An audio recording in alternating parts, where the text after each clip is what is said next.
ପ୍ରେମିକକୁ ଜିଅନ୍ତା ପୋଡ଼ି ମାରିଦେଲା ପ୍ରେମିକା। ଫୋନ ନ ଉଠାଇବାରୁ ପ୍ରେମିକକୁ ଜିଅନ୍ତା ପୋଡ଼ି ମାରିଦେଲା ପ୍ରେମିକା। ବେଙ୍ଗାଲୁରୁ ଏକ ସାଂଘାତିକ ଘଟଣାରେ ଜଣେ 27 ବର୍ଷୀୟ ଯୁବକଙ୍କୁ ତାଙ୍କ ପ୍ରେମିକା ଜିଅନ୍ତା ଜାଳି ଦେଇଥିବା ଅଭିଯୋଗ ହୋଇଛି। କାରଣ ତାଙ୍କୁ ଲାଗୁଥିଲା ଯେ ପ୍ରେମିକ ତାଙ୍କୁ ଅବହେଳା କରୁଛନ୍ତି।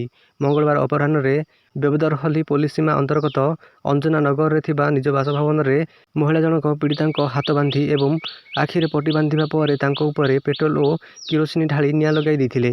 ପୋଲିସ ଏହି ମହିଳାଙ୍କୁ ହେଫାଜତକୁ ନେଇଥିବା ବେଳେ ସେ ପ୍ରଥମେ ଆତ୍ମହତ୍ୟାର ମିଥ୍ୟା କାହାଣୀ ଗଢ଼ି ପୋଲିସକୁ ଭ୍ରମିତ କରିବାକୁ ଚେଷ୍ଟା କରିଥିଲେ। ନରୱେରେ ଗୁଞ୍ଜରି ଦତ୍ତ ଜୟ ଜଗନ୍ନାଥ। ନରୱେରେ ପ୍ରଧାନମନ୍ତ୍ରୀଙ୍କୁ ଜୟ ଜଗନ୍ନାଥ କହି ସ୍ୱାଗତ କଲେ ଓଡ଼ିଆ ପୁଅ। କେନ୍ଦ୍ରାପଡ଼ା ଜିଲ୍ଲା ରମିଆଗଞ୍ଜର ନୀଳିମା ପ୍ରଧାନ ଏବଂ ରତିକାନ୍ତ ସାମଲଙ୍କ ପୁଅ କୌସ୍ତୁଭ ସାମଲ ପ୍ରଧାନମନ୍ତ୍ରୀ ମୋଦିଙ୍କ ସରକାରୀ ଗସ୍ତ ସମୟରେ ଓଡ଼ିଶାର ପ୍ରତିନିଧିତ୍ୱ କରିବା ପାଇଁ ଓସ୍ଲୋସ୍ଥିତ ଭାରତୀୟ ଦୂତାବାସ ଦ୍ୱାରା ମନୋନୀତ ହୋଇଥିଲେ। ବର୍ତ୍ତମାନ ଓସ୍ଲୋରେ ରହୁଥିବା କୌସ୍ତୁଭ ପ୍ରଧାନମନ୍ତ୍ରୀଙ୍କୁ ବ୍ୟକ୍ତିଗତ ଭାବେ ସ୍ୱାଗତ କରିବାର ଏହି ଅଦ୍ଭୁତ ଓ ଜୀବନର ଏକ ଅଭୁଲା ସୁଯୋଗ ନେଇ ନିଜର ଉତ୍ସାହ ପ୍ରକାଶ କରିଥିଲେ।